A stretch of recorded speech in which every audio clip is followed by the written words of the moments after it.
So we'll be reciting the verses from the introduction.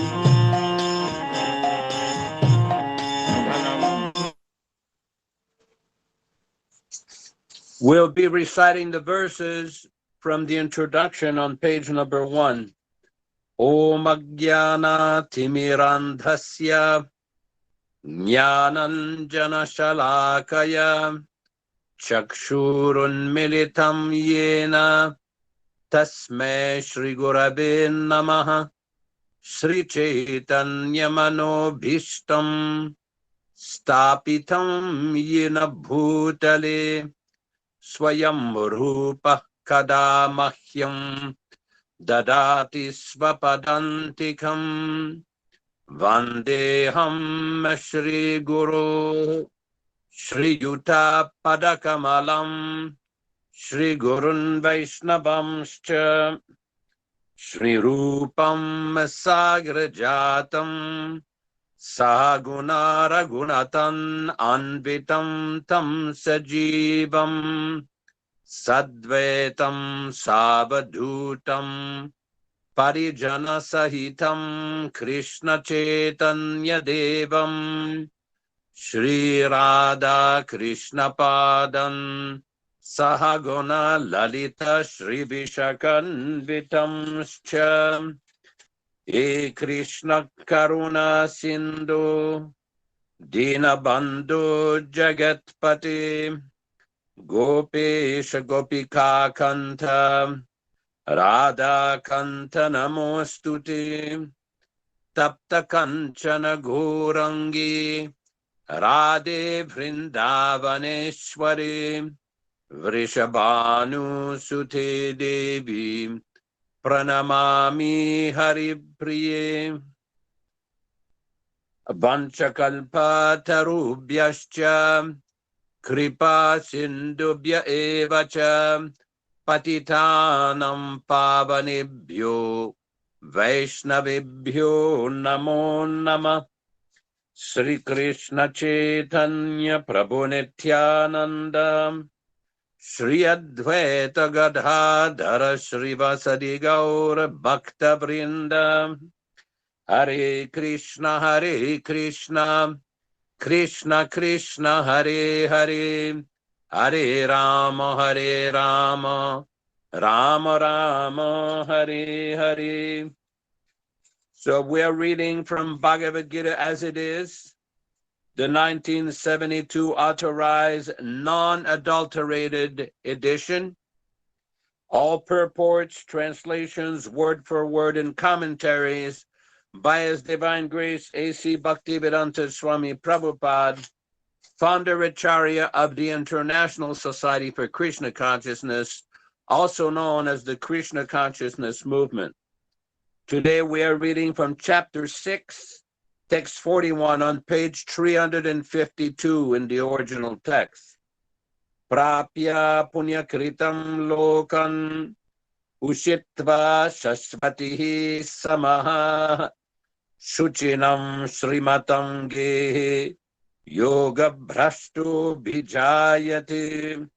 Prapya, after achieving, punyakritam, of those who perform pious activities, lokan, planets, ushitva, after dwelling, shashvatihi, many, samaha, years, shuchinam, of the pious, excuse me, shrimatam, of the prosperous, gehe, in the house of, yoga brashtaha, one who is fallen from the path of self-realization, abhijayate, takes his birth. Translation by Srila Prabhupada. The unsuccessful yogi, after many, many years of enjoyment on the planets of the pious living entities, is born into a family of righteous people or into a family of rich aristocracy. Purport by His Divine Grace. The unsuccessful yogis are divided into two classes. One is fallen after very little progress, and one is fallen after long practice of yoga. The yogi who falls after a short period of practice goes to the higher planets where pious living entities are allowed to enter. After prolonged life there, he is sent back again to this planet to take birth in the family of a righteous Brahmana Vaishnavas or of aristocratic merchants.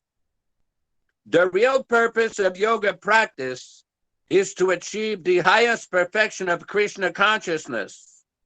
But those who do not persevere to such an extent and fail due to material allurements are allowed by the grace of the Lord to make full utilization of their material propensities. And after that, they are given opportunities to live prosperous lives in righteous or aristocratic families. Those who are born in such families may take advantage of the facilities and try to elevate themselves to full Krishna consciousness. I'm going to read the next text as well because it's a short one pertaining to the same topic. Atava kuyuginam eva kule bhavati dhimatam etaddi durlabhataram loke janmaya didrisham. Atava, or yoginam, of learned transcendentalists, eva, certainly, kule, in the family of, bhavati, takes birth, dhimatam, of those who are endowed with great wisdom, etat, this, he, certainly, durlabhataram, very rare, loke, in this world, janma, birth, yat, that which, idrisham, like this. Translation by Srila Prabhupada. Or, he takes his birth in a family of transcendentalists who are surely great in wisdom. Verily, such a birth is rare in this world. Purport by His Divine Grace. Birth in a family of yogis or transcendentalists, those with great wisdom, is praised herein because the child born in such a family receives spiritual impetus from the very beginning of his life. It is especially the case in the Acharya or Goswami families. Such families are very learned and devoted by tradition and training, and thus they become spiritual masters. In India, there are many such Acharya families, but they have now degenerated due to insufficient education and training. By the grace of the Lord, there are still families that foster transcendental generations after generation. It is certainly very fortunate to take birth in such families. Fortunately, both our spiritual master, Om Vishnupad, Sri Srimad Bhaktisiddhanta Saraswati Goswami Maharaj, and our humble self had the opportunity to take birth in such families. By the grace of the Lord, and both of us were trained in the devotional service of the Lord from the very beginning of our lives. Later on, we met by the order of the transcendental system. Om Ajnana Timirandasya Jnananjana Shalakaya Chakshurun Militam Yena Tasmai Shri Gurave Namaha. Nama Om Vishnupadaya Krishna Prestaya Bhutale Srimate Bhaktivedanta Swami Niti Namine Namaste Saraswate Deve Gauravani Pracharine Nirvishesha Shunyavadi Paschatya Deshatarine Bhagavad Vandanam Khadyam Guru Vandana Purvakam Kshiram Sharkara Yuktam Kadatihi Visheshatah Bhakti Siddhanta Shishyaya Bhaktivedanta Namine Prasannaya Prasantaya Tasmai Shri Gurave Namaha. I offer my respectful obeisances unto my spiritual master, Srila Prabhupada, who has opened my eyes and all of our eyes from the darkness of ignorance with the torchlight of transcendental knowledge. So these are two very important verses.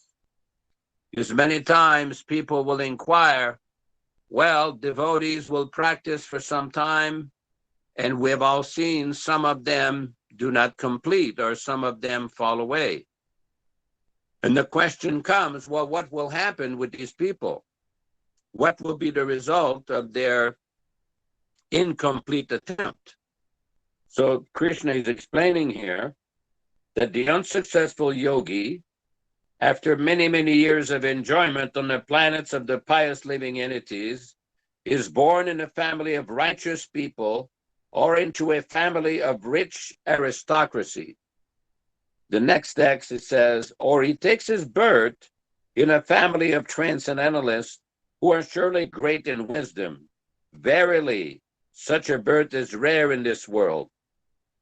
So this is a very good explanation by the Lord himself of what happens if someone does not complete or falls away from the path. We've discussed last time in the last discussion how in the chapter 2 of Bhagavad-gītā that there's no loss or diminution in this path. Whatever achievement or whatever progress one has made carries over to the next life. We see in the Bhakti Rasamrita Sindhu, translated by Srila Prabhupada as the nectar of devotion, how Prabhupada explains that in order to take to this process of bhakti, usually that means that a person has done this in his past life, and in this life he's given a chance to take it up again. And this has nothing to do whether one is a man or a woman, or beautiful or ugly, or intelligent or dumb, or you're born in a rich family or poor family, or born in Canada, United States, Russia, Nigeria. That has nothing to do with the material conditions. These conditions are all due to past karma. But by the mercy of a pure devotee like Srila Prabhupada, we're given a chance to take up the process again. So if one should try to complete as much as you can and go back to Godhead in this lifetime. Srila Prabhupada many times in various lectures and various purports in his books, he's basically imploring the devotees especially to try to finish the business in this life, to become fully Krishna conscious in this life. Just recently, somebody sent me a video on YouTube of a kirtan. It didn't say where it was, and there was a little boy and a little girl. And the little girl must have been 3 or 4 years old. And she's taking some flowers in her hand and going to Srila Prabhupada on the Vyasasana and offering the flower at Prabhupada's lotus feet. And the young boy, he was very young, and he was playing the mridanga very expertly. I don't know who taught him at that age. He must have been 4 years old. But yes, he's playing very expertly, chanting very nicely. So who knows what level of very highly elevated activities these personalities, these young Vaishnavas have done in the past life. So we have to be very mindful of that. I just want to give a little story that took place in Calcutta in 1971. We were invited to a gentleman, a Gujarati gentleman's family. They were from a very wealthy Vaishnav family from Gujarat. They were Krishna worshippers, and they wanted to basically hear the kirtan of the devotees and feed them prasadam. Now, bear in mind that this was not a family that was on the sidewalk in Calcutta. These were wealthy multimillionaires, some of them even billionaires. And they all came there, and all the ladies were in saris, the gentlemen were in dhotis with their tilak. So after we had the kirtan and they fed us prasadam, one gentleman was asking us, so what will happen after you do this chanting in your life? What will happen? So we tried to explain to him that according to Prabhupada and the Bhagavad-gītā, if one remembers Krishna, he goes back to Godhead, back to Goloka. He says, this is a very nice place. He says, oh, no, no, no. I don't want to go to Goloka. I want to go to Svargaloka. Svargaloka means the higher planets with Indra, Chandra, Varuna, the demigod, the devas, where they have a very much higher standard of sense enjoyment, very high standard of living, live for a much longer life, live for a very, very long time with much higher level of enjoyment. So we tried to explain to him, I said, well, this is temporary, because Krishna says in the Bhagavad-gītā, Prapya Punakritam Lokan, that after you finish these pious activities, you come back here, and then the same suffering could be there. Because Prabhupada has explained many times that in the material world, all living entities from Brahma down to the ant, everybody is subjected to the four miseries of material existence and the 6 waves of material existence. The 4 miseries of material existence, Janma Mrityu Jara Vyadi, Dukkha Dosha Anudarshanam, that intelligence means to understand the difficulty and the misery of being in this situation of birth, death, old age, and disease. And the 6 waves of material existence is Kam, Krodh, Lobh, Mada, Moha, Matsarya, lust, anger, envy, madness, illusion, like that. And every living being in the material world, it doesn't matter where they are born, whether one is born in America, in India, in a Gujarati family, or whatever, everybody is subjected to that. And nobody can come out of that so easily. It is not so easy. But it can be done by the mercy of a pure devotee. So after we finished explaining to this gentleman that the whole idea of chanting and doing the puja, worshiping Krishna is go back to Krishna, where there's no more suffering. Janma karma chame divyam, evam yo veti tatvataha, tyaktva punar janma naiti mamiti so Arjuna. That if one remembers Krishna or knows the nature of Lord Krishna's activity, Janma karma chame divyam, then one does not come back here for the suffering. But this man was adamantly arguing, oh, no, no, no, I want to go to Svarga. We said, okay, you go to Svarga. But we see that even in India, there are many very pious people still today who are very devoted to Krishna, but the motive is different. Bhakti means ahetuki apratyata, that one engages in service without personal motivation. It is causeless. That is the real benefit of connecting with a pure devotee like Srila Prabhupada, that he's giving the chance for anybody to connect with the bhakti process, the pure process, the bona fide process. It's funny, we're discussing this last night. A devotee sent me a YouTube video, another one. This was from ISKCON Bombay or ISKCON Chopati, some ISKCON center. And they have these devotees, they're very nicely dressed, beautiful devotees, beautiful Sikh kurtas, nice tilak, and they're chanting a mantra. Radhe Krishna, Krishna, Krishna, Radhe. I was thinking, what is that? So I had to do it again, to listen again. I thought I did not hear properly. And they're doing this mantra I never heard before, another one of these Sahajya type mantras. Of course, we don't want to criticize any devotee who is chanting the name of Radharani.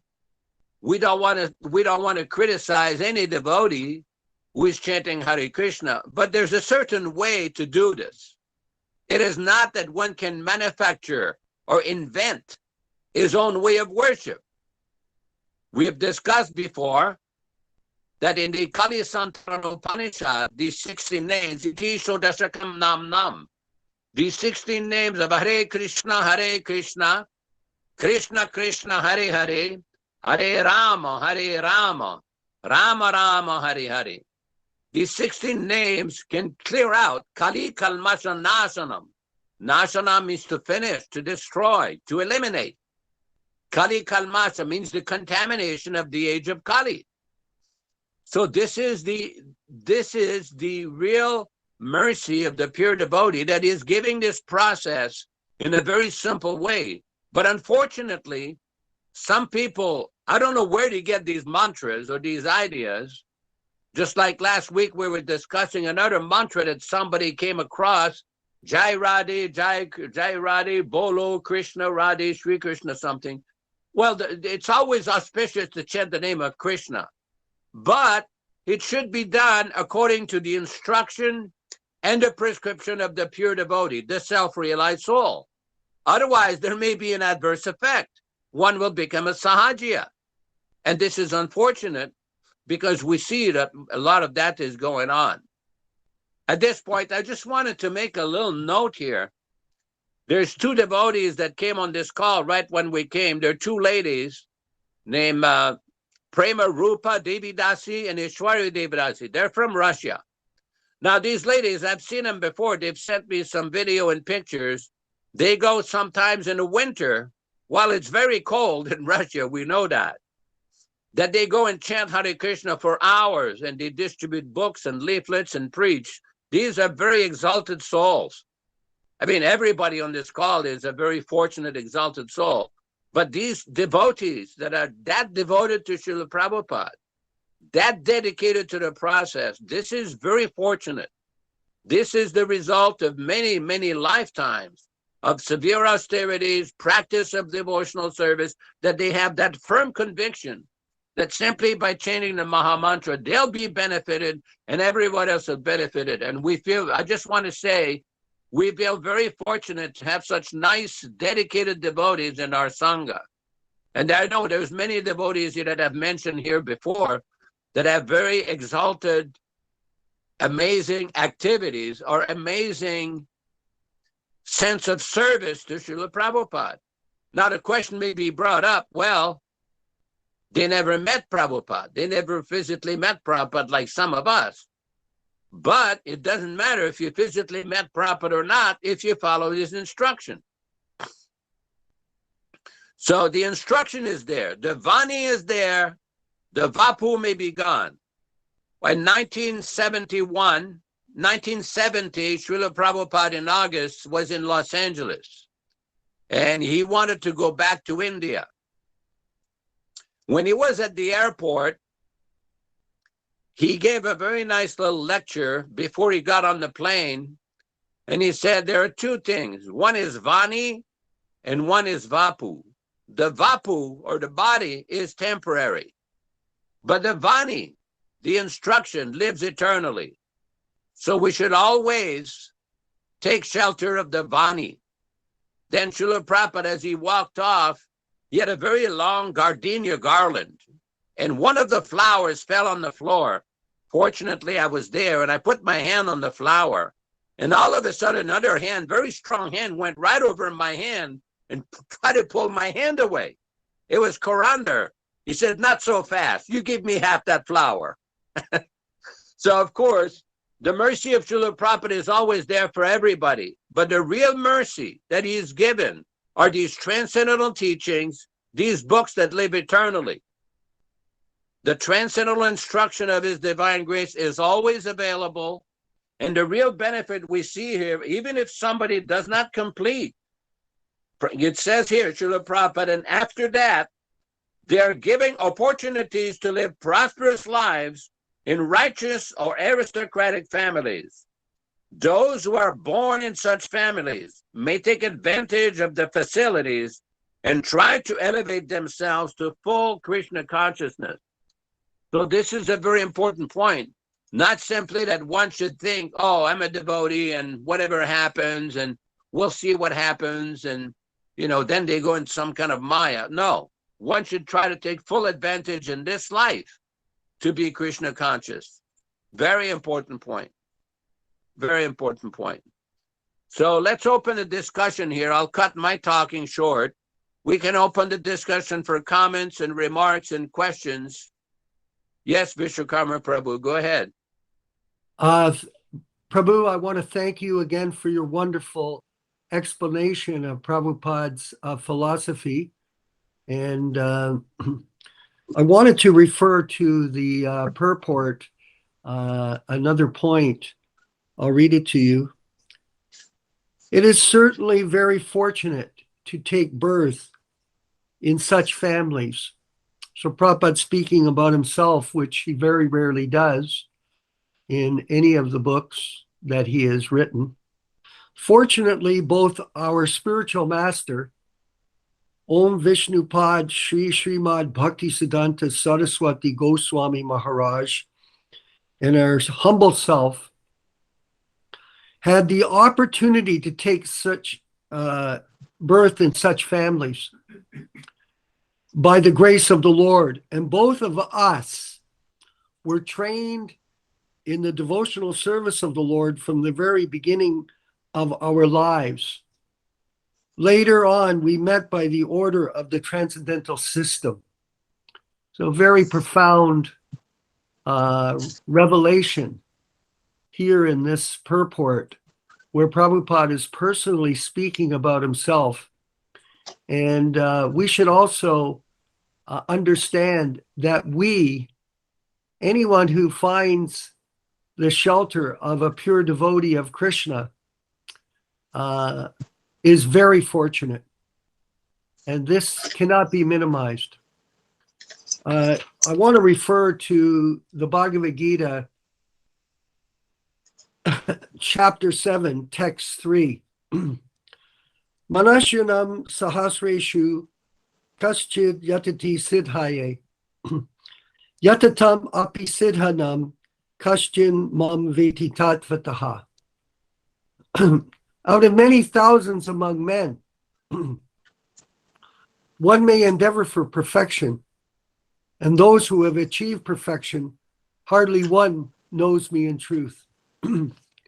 So let us relate this verse to Srila Prabhupada. As you know, when Prabhupada was a member of the Gaudiya Math, he was in a very unknown position. He was not a big sannyasi in the Gaudiya Math. He was a grihasta. He was running a pharmaceutical business and taking care of his family. And then he gradually moved towards the sannyas order of life. And as a result, through his complete surrender to his spiritual master and the instructions that he gave him, and we all know that Bhaktisiddhanta Saraswati Goswami Maharaj had asked Prabhupada to come to the West. Remember earlier, he had sent Ban Maharaj to England, and Ban Maharaj had returned from England unsuccessful in his efforts. I won't discuss Ban Maharaj today, but I had the good fortune to associate with Ban Maharaj in 1974 when he came to Toronto under the invitation of Professor Joseph O'Connell, who was the professor of Vaishnava studies at the University of Toronto, was also a good friend of mine, and we regularly spoke at the University of Toronto on Chaitanya Vaishnavism. So we met Ban Maharaj, and Prabhupada, when he came to the temple, just quickly, we invited him to speak in front of Radha Gopinath, and he started to project symptoms of ecstasy. He was like crying in front of the deities. And all of the brahmacharis, I remember this profoundly, we all got up and left the room. We walked out because we at least understood one thing, that this exhibition of symptoms of ecstasy isn't appropriate for a devotee of Krishna. And Prabhupada was very, very cautious in dealing with us and how he handled his character in front of all of us. And Prabhupada always performed devotional service according to the rules and regulations given by Rupa Goswami in the Nectar of Devotion. If you read the Nectar of Devotion, it's a very, very elevated literature. And as all of us know, Prabhupada had stressed that we study the Gita, the Nectar of Devotion, the Chaitanya Charitamrita, and Srimad Bhagavatam, given by him, by the way, because within his books, he has delivered the highest information on Krishna consciousness. There is no question. Recently, I was given a whole assortment of books from a wonderful devotee in Toronto, Mother Subhuti.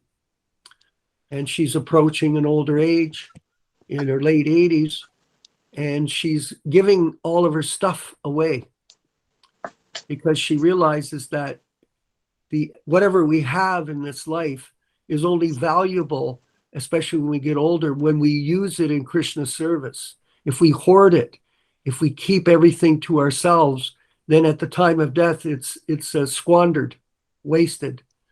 So she's giving me all these books. Now, what happened was I got some books from her that she had been given from the Gaudiya Math group of Sridhar Swami. Interesting. So I got these books and by chance, I started to read them. And I saw something very revealing in the books themselves, what was being written, what was being presented. And not to discuss that in detail, but I saw a dramatic difference between Prabhupada's explanations of Krishna consciousness and, in this particular case, Sridhar Swami's explanations.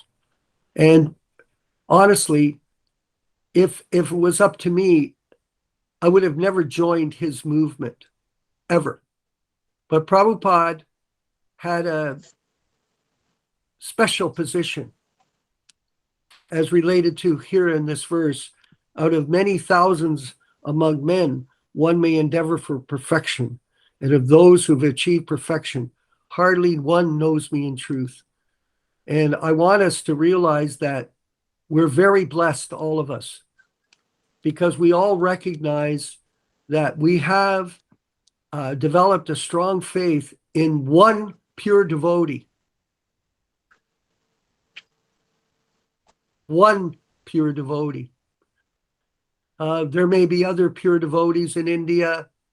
I'm not sure who they are, but I know one thing, that it was only one pure devotee that came to North America with no money in his pocket, with no facility, just the order of his spiritual master. He almost died of 2 heart attacks on the boat. He got off, he didn't know which way to go, this way or that way, but he had firm faith in his spiritual master, and he began the Krishna consciousness movement in a very humble way. And as a result, through his efforts, the Krishna conscious movement, not the corporation. Remember, there's a difference between corporation and mission. A lot of people think, oh, corporation is everything. No, corporation is a vehicle to utilize for the, now listen carefully to this, it's to utilize to operate in a country legally, because there's all kinds of money and properties that are involved in a corporation. But is the mission the corporation? No, the mission is different. And the mission of Krishna consciousness is to deliver people in an authentic way back to home, back to Godhead, according to Prabhupada's instructions and teachings.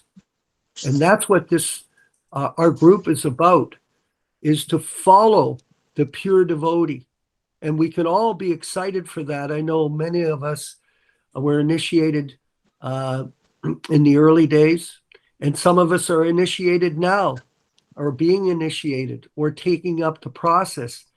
And the excitement of taking up Krishna consciousness is a great blessing on all of us. I'm going to finish up by saying, we have a new devotee. I won't mention him in Toronto, but I find him very enlivening. Extreme, in fact, much more enlivening in a sense than a lot of the people that I deal with that used to be involved in the mission. And now they're completely engaged in the miseries that they experienced in that mission. And this new fellow, in the last 3.5 months, Prabhu, Abhiram Thakur, in the last 3.5 months, he's read 4,000 pages of Prabhupada's books. 4,000. And he talked to me last night, and he said to me, he said, this is the most amazing thing that I've discovered in my life. I've been searching for the truth my whole life. He's 63 years of age.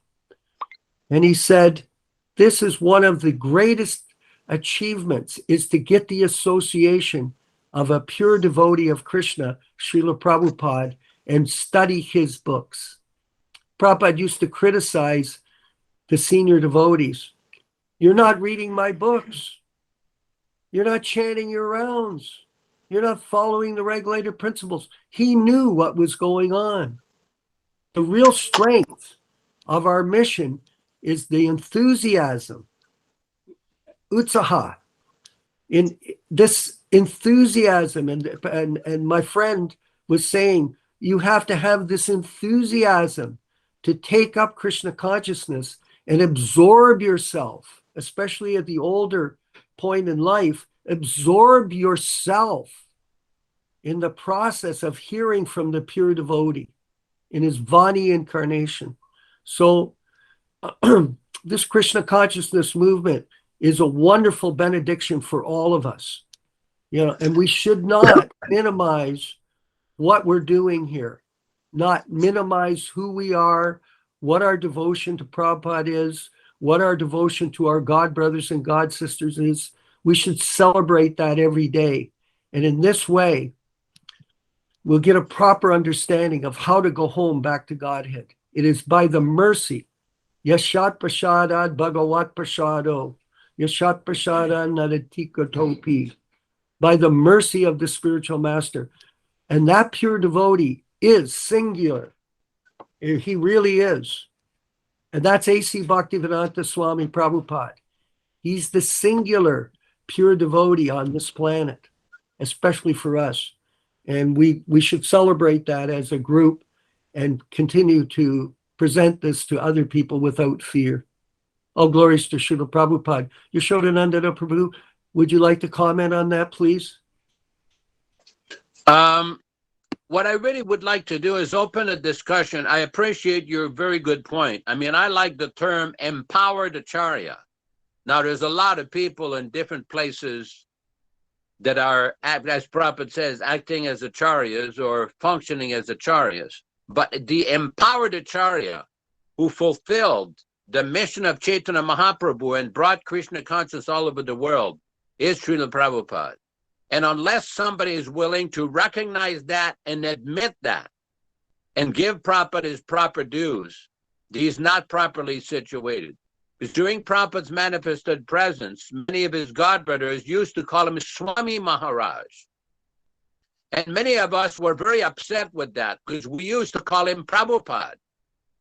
The word Prabhupada means the one at whose feet all the Prabhus pay their obeisances. It's a very exalted qualification. But Prabhupada fulfilled the mission of Chaitanya Mahaprabhu. Now, these people may have criticized in various ways, but he's the one that came to the West. I mean, we all know the story how Srila Prabhupada on the boat, on the Jaladuta boat, suffered 2 heart attacks, and Krishna himself came to soothe him and gave him relief and brought him to New York, all the way to Pennsylvania, back to New York, and he traveled constantly. He had another heart attack in 1967 and survived. And somewhere or other, he was able to establish that mission and write these books. These books are the greatest contribution of Srila Prabhupada, not buildings or some corporation. That's nice. That's very good. We don't criticize anybody for making a nice temple or a nice building. That is very good. Srila Prabhupada himself, he always said our whole standing is on the basis of these books. So this is a very important point. Anybody would else like to make a comment? Where's Dharma Bhavana? Where is he hiding? Yeah, I was just, thank you. On the first topic we spoke about the fallen yogi being able to take up consciousness, and if one is not successful in the process completely in lifetime, then it's not that all is finished. That's kind of how I became Buddha. I studied Buddhism and Korean meditation and Sangha yoga. I never could quite figure out what the goal was. I feel like I'd make a little success, but I'd come to a point where one actually achieves kind of bliss of Brahman. It never could be there. So I asked the devotees at the Sunday feast, what is the situation if one just creates consciousness? And the devotees just explain where we're in this life, you take 12% in the next life. And one of our local texts of what he was explaining to me, on the other hand, is they live a bit kind of a secluded life. And there's some Christian people around them. They made friends with some of the other Christian people, and they were helpful. And they were saying how the Christian tradition, you think you only have one life, and you're going to go to heaven or hell afterwards. So you better do right in this lifetime.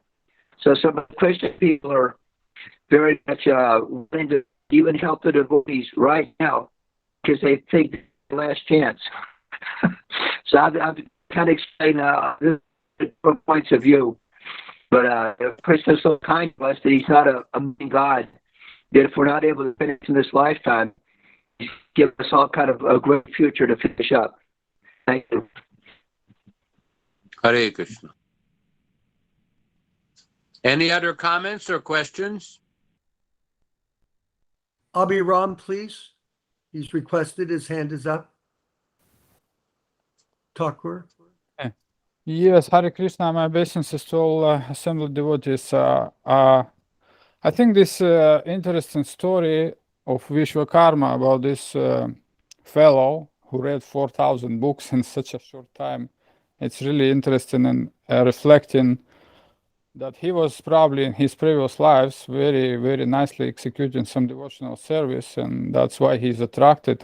I know nobody myself, like I hardly read like so many pages, and it's really encouraging. But reading these two verses makes me thinking about that potentially every rich man should be a really good devotee in his previous life or executing some activities. But what about devotees who is really like devoted in this life, but he's obviously really poor and kind of abundant, like anybody can comment on that?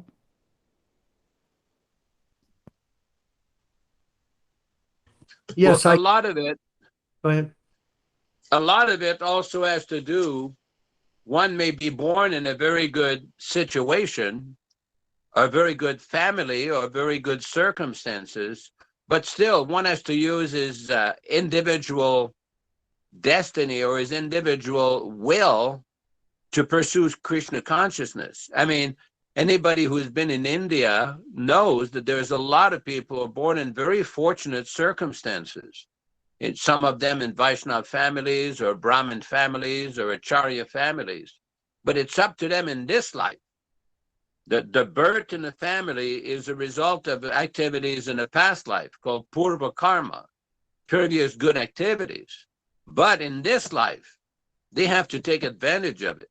Just like it says here in the Bhagavad-gītā, that even if one is elevated to the higher planets, to Svargaloka, still there's possibility of coming down. So in this life, if one does not take advantage of the good fortune that one has, then it's very risky also. One should take advantage of it.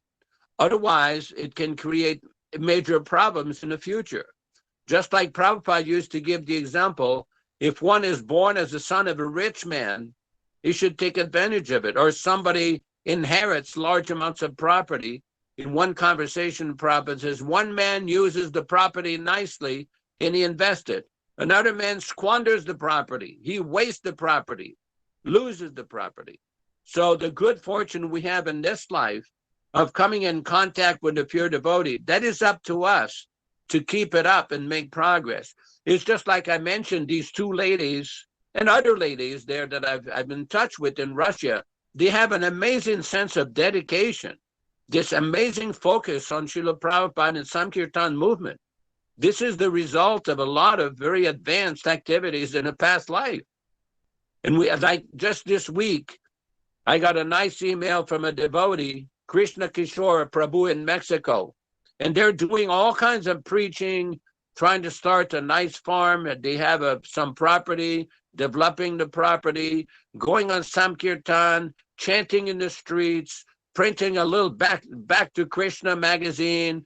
There's a lot of beautiful activities they're doing for Srila Prabhupada. This is a very good example of devotees who are very focused on following Srila Prabhupada nicely. Because it's very important to follow as it is. Why did Prabhupada call his Bhagavad-gītā as it is? Because he saw there is a need to present Krishna consciousness exactly as it is. Exactly as it is. Otherwise, in India, anybody knows there's so many different interpretations of Bhagavad-gītā, so many different Mayavadis, impersonalists, karmis, yogis, jnanis. These people cannot present Krishna consciousness as it is. But the pure devotee, the Founder-Ācārya, he can. So if we follow in his footsteps and present the teachings, present the things as it is, there will be very good results. Hare Krishna. Bhakta Michael Prabhu has raised his hand.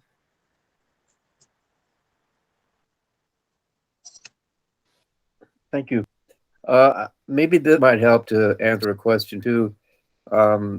If say that you were born into a rich family, but you have no devotion toward Krishna, then of course you're not going to use what you have in service of Krishna. But you could be born very poor and have hardly anything and maybe nothing, but you could also, what little you do have, because of the love that you feel for Krishna, the devotion, you will show it toward Krishna in whatever capacity that you have.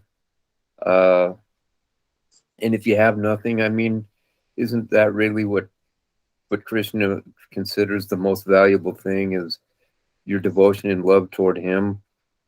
So I think that probably is a better way to measure it by than how much you're able to give monetarily or something like that. You know, you may have also be born into a very devout family of Vaishnavas, but they could also be very, very poor also, but still be very devout in their lives. So that Excellent point. I don't think it's really so much how wealthy the family is, but how devout the family is, of whether the birth is very auspicious. That's my opinion. Hare Krishna. Very good point. Ram Raghava Prabhu. Hare Krishna. Go ahead, Vishwakarma Prabhu. You had your hand up first. Go ahead, Vishwakarma. Thank you. Again, addressing Abhiram Thakur's point, it is sometimes you do acquire wealth, and you can have maybe many millions of dollars of material success.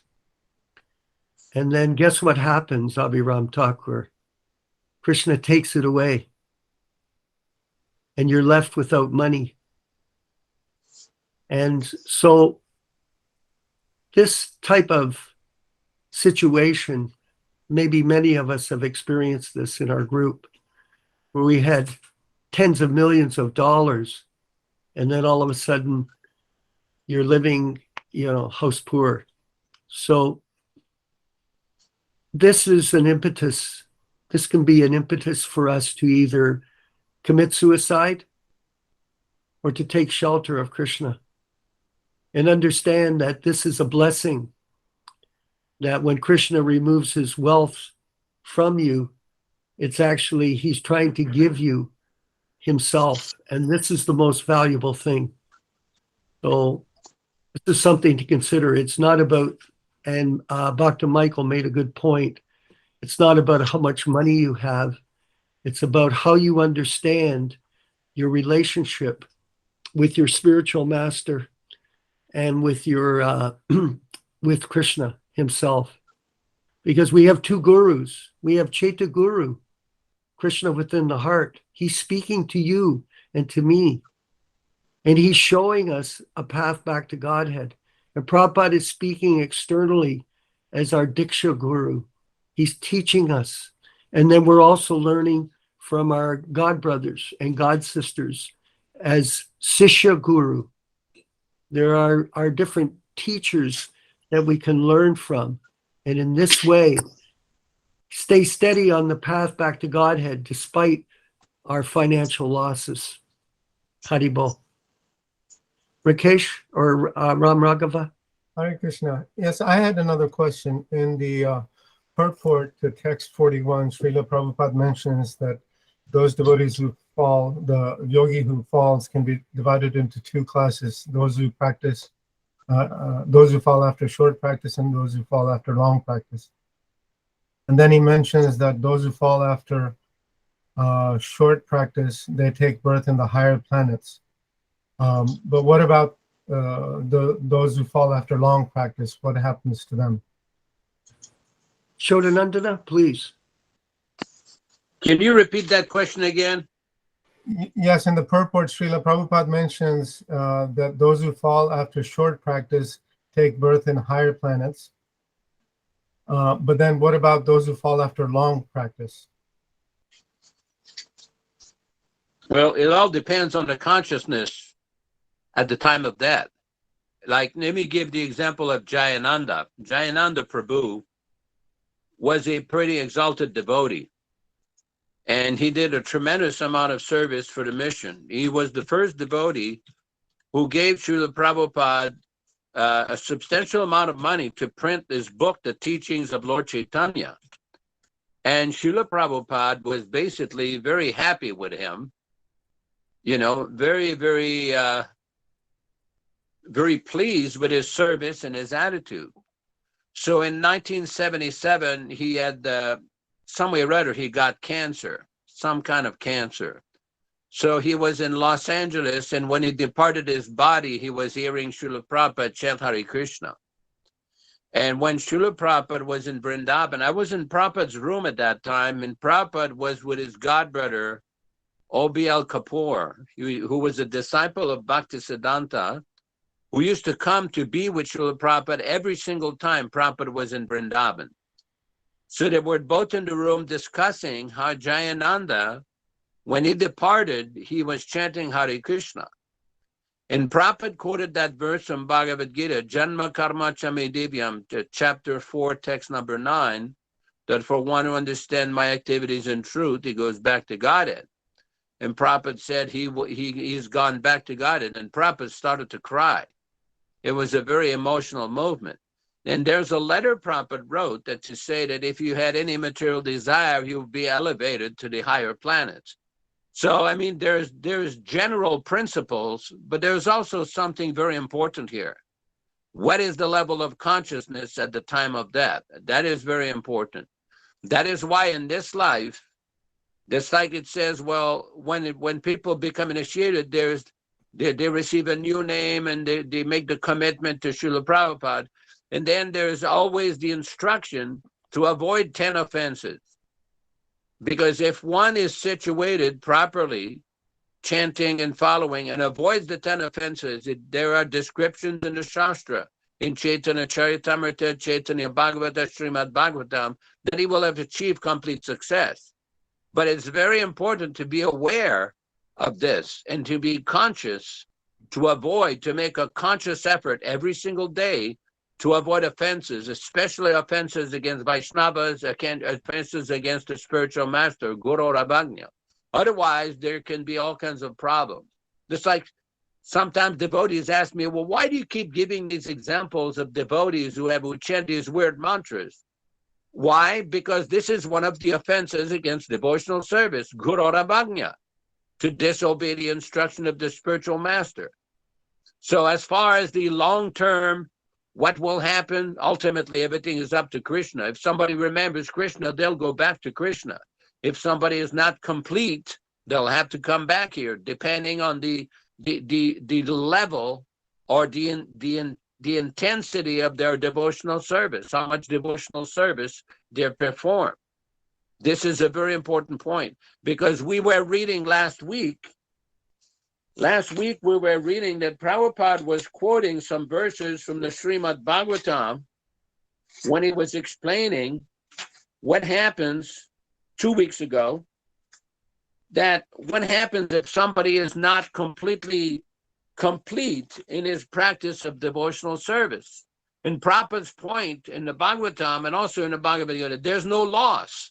The whole idea is that Krishna and Srila Prabhupada, the pure devotee of Krishna, they're constantly encouraging people to come back and do more, to come back and more fixed up. Because what happened is if one is not complete, then there is one conversation where Prabhupada says you should try to finish in this life, because you do not know what will happen, what kind of body you'll get in the next life. You may think that you want a certain body, but you may not get that body.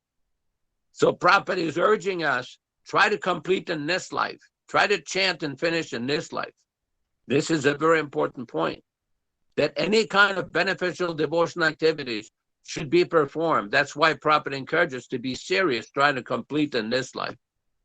I hope it helps.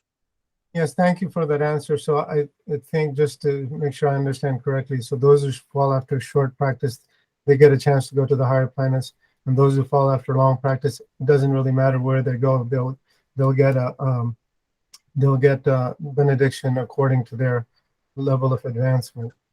And I also wanted to add, Jayananda Prabhu, if I understood correctly, I had read that he was an engineer who joined Srila Prabhupada, and he donated his life savings of $5,000 to help Prabhupada publish his books. And he got leukemia, which is a cancer of the blood. That's how he died in 1977. Yeah. I once asked Jayananda in 1976, why don't you take sannyas? And Jayananda put his hands up. He says, oh, no, I can't do that. I said, well, why not? You're such an exemplary devotee. I said, you're such a good devotee. And he told me, says, that would be a disgrace to Vedic culture for me to take sannyas. This is an example of the amazing humility of this great soul. He always had this mood of rendering service without any personal motive. A very exalted soul. Very special soul. Also, I understood. Any other comment? I was just going to add one more thing. I understood that he helped support the San Francisco temple by driving a taxi cab. He used to strain himself doing that. Yeah, he used to drive the taxi cab. And then when the temple in San Francisco moved from Frederick Street near Haight-Ashbury to Valencia Street, he was doing all kinds of work, fixing the vehicles and arranging for he was constantly working, always. And he was helping devotees, and he was constantly working. And he was quite amazing. On a couple of occasions in 1970, I had a chance to go with him, because the Sunday feast used to be called the Sunday Love Feast, was a big event in the growth of ISKCON. This was, everybody was invited to participate, and there was this wonderful prasadam. So Jayananda every Saturday would go to the vegetable and fruit market, and he would bring a bag with cookies and sweet balls and cards. He would have cards with him and a side bag with cookies offered to Krishna and sweet ball prasadam. And everybody he met there, he would give them a sweet ball or a cookie and a card, and he would ask them for donations. And he would have one or two brahmacharis with him in a van, and he would load up the van literally with all kinds of donations: potatoes, squash, tomatoes, bananas, apples. All kinds of people would give him donation. It was quite something to see, because he was a very, very tall, very strong person, and basically he was like very, very exalted soul, that he was very attractive in his presentation of Krishna consciousness. He had no personal motive. So it was quite an experience to witness that, of how he was able to bring so many people to do some service for Krishna consciousness and the movement. Hare Krishna. Hare Krishna. Abhiram Prabhu, you have your hand raised. I just want to add a short story as we talk about such an exalted person as Jayananda Prabhu. I heard one story when he was in the hospital, and he was really in a bad shape already, so he literally knew probably he's gonna die. And devotees were bringing prasadam to feed all these patients in the hospital. So Jayananda was taking prasadam and eating a lot. So devotees were saying, like, how can you eat? Like, you're restricted from this stuff, and it's all sweet stuff, you know, it's all like a non-cancer diet, of course. But his answer was like, oh, I don't care. I just want to feed all these entities in my body, like all these microbes and viruses, you know, so they'll be benefited. Imagine, like, this kind of soul is very rare in this world. Like, I was literally ready to cry when I read that about him. That's just a short story. Wow. There's another story of a devotee named Sudama. Sudama was an African-American devotee. In 1970, Srila Prabhupada wanted to open the movement in Japan. Prabhupada was in Los Angeles, and he requested one of his personal servants to go to Japan. And the personal servant basically replied to Srila Prabhupada that I would prefer to remain with you over here. Prabhupada said, that is all right. And when Sudama heard that, he went to Srila Prabhupada and said, well, I'll go to Japan for you. I'll go and open the movement there. So the day that then Prabhupada taught him how to make samosas. Prabhupada had him in the kitchen, and he showed him how to make samosas, personally showed him. And just before he was getting ready to go to the airport, Srila Prabhupada met with Sudama and embraced him. And he told Sudama, for you volunteering to go to Japan to start Lord Chaitanya's movement, Chaitanya Mahaprabhu will come to you at the time of death and bring you back to Godhead. Quite amazing, because in 1994, Sudama was in Los Angeles, and he had AIDS, and his body was really worn down. But apparently, I met him there maybe a week before he departed, and Sudama was chanting, hearing. He had a picture of Prabhupada on the ceiling, and he was completely absorbed in hearing the Maha Mantra and thinking of Prabhupada. So he got that special benedictions. So Prabhupada has given a lot of benedictions. It's not that only these two devotees have the benediction. That benediction is available to anybody. We have heard all kinds of stories of devotees who at the time of death had these amazing experiences that they were, trying to chant and get liberated. Just recently had a relative who had stage 5 cancer, was ready to depart. So a few weeks ago, we went to Los Angeles. And this was a fairly, a little tricky situation. He was not a Vaishnava, but he was very respectful. So I told one of the relatives, I says, that little table in front of him, why don't you keep this book? This is a holy book. It's called the Bhagavad-gītā. Keep that book there. And he touched the book and he looked at it. I could see his eyes opened up. And then I brought some Tulsi beads for him. I said, why don't you keep these Tulsi beads? These are sacred beads. These are very, very powerful sacred beads. I said, you keep this on his wrist. So you put the beads on his wrist, and he looked at me. It was like it as though the light had come in his head or something. That there is a great power in these things like Tulsi, the Tilak, the Bhagavad-gītā, the Shastra, very, very powerful at any given time. Any other comments or remarks? Hare Krishna Yaśodā-nandana Prabhu, Dandavad Pranams. Hare Krishna. Prabhu, like I also read in 1973, one Mataji from West Bengal, she was serving in a Hyderabad ISKCON temple. So like Mataji was a 18-year-old, like she was getting sick. So after getting sick, like some candle were like burnt. So all of the body got burnt, and they visited hospital. So then later onwards, like that, can you explain that if you know about that, Prabhu? Like you were also there in Hyderabad those days. I was there, but I did not hear that story. But I mean, I did not personally know of that story. I had heard from others that, like that, there's been many incidences of devotees who went through very traumatic experiences. Let me give you another example. There was a devotee named Jai Gopal in 1970. He had been driving some of Srila Prabhupada, a truck where they were delivering some of Prabhupada's books to some other devotees in Arizona, from Los Angeles to Arizona. And some way or other, they got involved into an accident and he died. And I heard from secondhand that when Prabhupada heard about that, he says he went back to Godhead. Now, why that is, I don't know. It depends on the consciousness.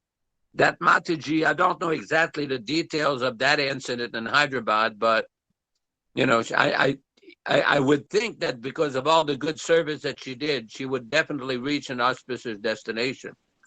Just like I was discussing earlier in this talk, the example of this little girl who is like 3 years old, and she seems to have a natural affection for Prabhupada, offering flowers. Just recently, our friend Dharma Bhavana sent me, maybe a month ago, a little bit after the Vyasa Puja in Janmashtami, he sent me pictures of a program and some videos that him and his wife had in Dallas, where some Indian devotees had rented a hall, some school, and there was all these devotees paying obeisances, chanting, making flower offerings to Prabhupada, offering artik. I mean, there is a natural affinity. Those people that are born in India or from Indian families, they have that natural affinity to serve Krishna. That is their very good fortune. But to facilitate that, to bring people together and give them that facility, that is wonderful service to Srila Prabhupada. Just like that little girl, that 3-year-old girl, or this 4-year-old boy that's playing on the mridanga and chanting. He's getting a chance in this life to make further progress and to make arrangements or facilities for these people to make further progress back to Godhead. This is very pleasing to His Divine Grace. One thing I need to make... Go ahead. Go ahead, Prabhu. I've had a situation, Prabhu, in regards to two godbrothers. One was Vishnu Tattva, Prabhu from Toronto, and who was a good friend of mine, and spent some time in Vrindavan at Prabhupada's passing, and went through some traumatic experiences in the last years of his life. I know myself and Drupada went up to the hospital in Sudbury when he had had a severe heart attack, and we read Chaitanya Charitamrita to him as part of a journey. I was concerned about him because, you know, he was very sincere. He was from the Fiji Islands. And when we got there, he was almost passed away. And we spent three days reading to him. We have a video of it, reading to him Chaitanya Charitamrita. And Abhiram Thakur, he was revived from that. And he came back to life. And then we carried on with I came back, it was a long journey. It was, 300 miles. So I came back to Hamilton here and we spent time with him on the phone. And then 6 months later, he collapsed on the sidewalk out for a walk. And he called his wife before he left. And he told her, I'm thinking of Krishna, and you please always remember Krishna. And he hung up the phone and passed away on the street. So Krishna is with us and all of us, and he will help us. And another situation with a devotee, Gaudiya. Gaudiya came and lived at my ashram for about a year and a half. He joined in Toronto, and he stayed with us for some time. We tried to start a farm community. He was there working on it, and we kind of fumbled along. And then he got kidnapped by Kirtananda in New Vrindavan. And he went down there and he went through that trauma of that. And then he eventually traveled around the world. He came back to Hamilton here and stayed with me. And then he moved up north with Drupada to a small town called Wyerton. This was a couple of years ago. And suddenly he had trouble. He had got his leg. He had cut his foot in a kitchen in Ireland, and he got some kind of gangrene, and they had to cut off his foot. So he was somewhat crippled at the time. And then he moved up he came here, and then he went up to Sudbury. And then he got sick there and went in the hospital. Rama Raghava. He was in the hospital, and he was on his last few days. And Krishna sent him an East Indian lady to take care of him. She was his nurse. And I still remember this. He told Drupada this story that he was just the day before he died. Drupada went to see him and he told him, oh, they're waiting for me out in the next room. Waiting for me. So I never found out if I assume, and it may not be fair to assume, that the Vishnu Dutas were there waiting for him to take him back to Godhead, because he had lived a life of Krishna consciousness right from the 70s. So we should take great solace in the instructions of Srila Prabhupada to follow this path of devotional service without deviation right to the end, because death is imminent for all of us. So I just wanted to relate that story to all of you to give us reassurance that Krishna is with us if we have implicit faith in him and the spiritual master.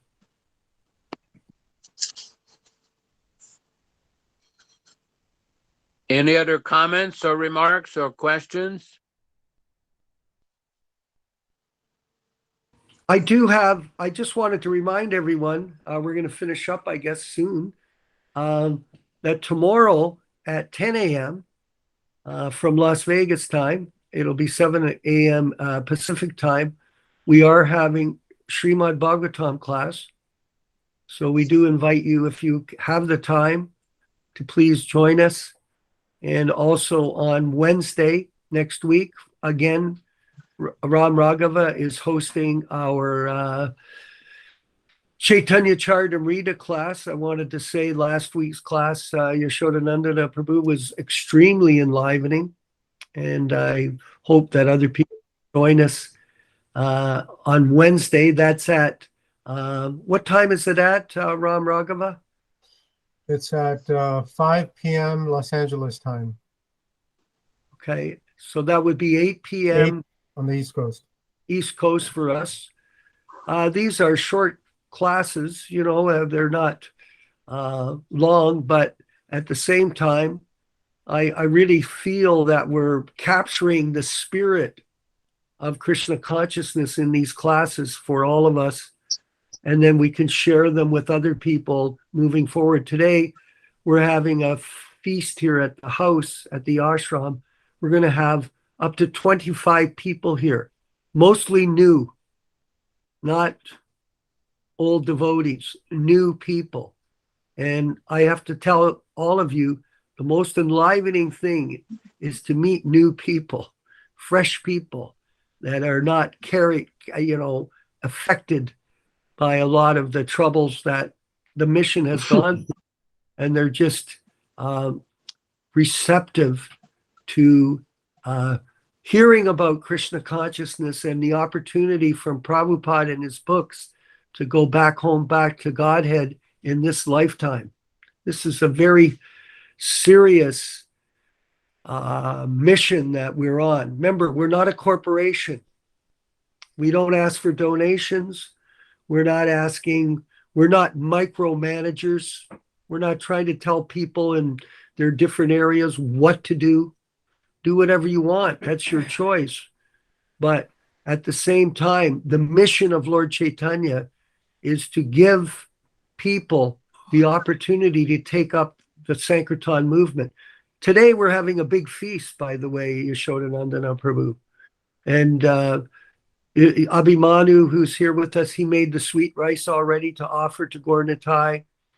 And we're going to have sabjis and rice and samosas and chutneys like that. So people get the real experience of Krishna consciousness as the kitchen religion.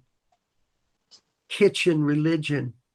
This is about how to become expert in enticing other people into the spiritual movement of Lord Chaitanya and Srila Prabhupada. So if you feel so motivated, I'm going to finish up by saying this, Yaśodā. I was sitting with Prabhupada in Toronto in his room privately. I was asked into, I had to talk to him. We had made a lot of mistakes when Prabhupada got to Toronto. We didn't have the right seat. We didn't have the right desk. All the preparations that we had done were wrong. And who was responsible? It was me. I was responsible as the president. I had to go face the music. I was quite nervous, Yaśodā. I thought, I'm going to go in. Prabhupada's going to yell at me. And that was a fear of us. Even though it was a blessing, I was still afraid. So I went in his room. I was just me and him. And I apologized sincerely. I said, that I was very sorry that we had made all these mistakes. You know what his answer was, Abhiram? He said, that's okay. That's all right. No problem. And then I told him, I said, I want to apologize also for having you go to all these programs. And Prabhupada said to me, that's okay. Just tell me what you want me to do. Interesting, eh? And then Prabhupada, I apologized to him that we had, again, I was afraid because we had moved from a house to a massive temple. It was Prabhupada had sent us a letter. He said, this is a topmost triumph that you've got this building for Krishna. But as a result, our book distribution had gone down, because we had all kinds of bills, all kinds of problems. That was all that the president was doing at the time, was solving problems. That's what management means, to solve problems. And Prabhupada told me, he said, that's okay. There are so many problems, but we have to take trouble for Krishna. That's the responsibility of the preacher. You have to be able to accept difficulty and austerity in order to please the spiritual master. So these are the last few words I wanted to say. Is there any last comments, Ram Raghava, you could conduct for us? I believe Andamaya Bhattaji raised her hand. Maybe she has a comment or question. Go ahead, Andavaya Mataji. No, just thank you, Vishwakarma Prabhu, for telling us about your programs and the people that you're bringing to Krishna consciousness and the programs that you are doing to encourage people. You're great inspiration to all of us, and I get very inspired by listening. Thank you.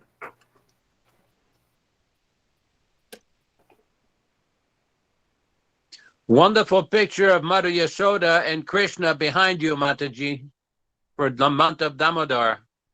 It's very, very nice. I just want to make a brief announcement. Next Saturday at 8:30 California time, that will be October 29th, we'll be having an initiation ceremony for a few devotees. Bhakta Mike from Nevada, another devotee, Bhakta Ram Das Maharam from Russia, and Andabhaya Mataji and Jiva Goswami for second initiation. So there will be, there will not be a class on that day, but we will, Ram Raghava Prabhu and Bhakta Mike will be sending the links. There will be a link to the fire sacrifice that everybody, this will be live at 8:30 California time, 8:30 a.m. California time or Los Angeles time. Now, I don't know what time that will be in the various places. Like there's also a devotee from Australia, Bhakta Sundar, that I don't know exactly what time that will correspond in these various places beyond the United States, but just be aware, everybody on this call, that you're all invited to participate. And for those who will be taking second initiation after the fire sacrifice, there'll be a private link that you'll come in and you'll be receiving the mantras from Srila Prabhupada, and we'll explain you how to chant and everything. And I'll be sending out an email with more details to all the participants. So everybody is welcome to participate. Hare Krishna. Hare Krishna. So do we have now, the chanting? Yes, we do. Hare Krishna, Hare Krishna, Krishna Krishna, Hare Hare, Hare Rama, Hare Rama, Rama Rama, Hare Hare, Hare Krishna, Krishna Krishna, Hare Hare, Hare Rama, Rama Rama, Hare Hare. Hare Krishna, Krishna Krishna, Hare Hare, Hare Rama, Rama Rama, Hare Hare. Hare Krishna, Krishna Krishna, Hare Hare, Hare Rama, Rama Rama, Hare Hare. Hare Krishna, Krishna Krishna, Hare Hare, Hare Rama, Rama Rama, Hare Hare. Hare Krishna, Krishna Krishna, Hare Hare, Hare Rama, Rama Rama, Hare Hare.